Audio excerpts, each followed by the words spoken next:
For law enforcement, responding to an active shooter is no longer focused only on stopping the attacker.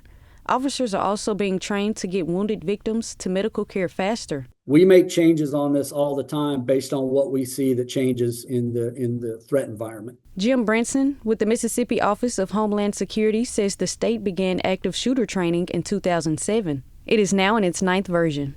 One of the biggest changes is what officers are expected to do when they arrive. Those days are over. Now, first officer on scene is going to gunfire to engage that threat, and the additional law enforcement officers are helping him. Brinson describes the modern response in 2 parts: stop the killing, then stop the dying.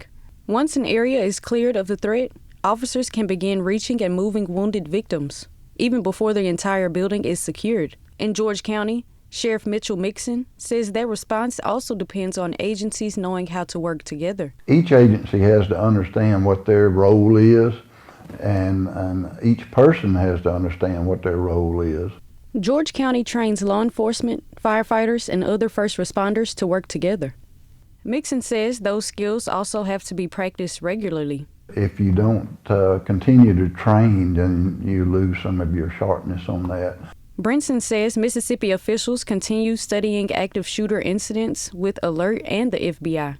Those lessons are used to update training as threats and response tactics change. And with schools preparing for the 2026-2027 school year, Brinson says his office is conducting multiple classes each day. Reporting for the Roy Howard Community Journalism Center, I'm Morgan Gill.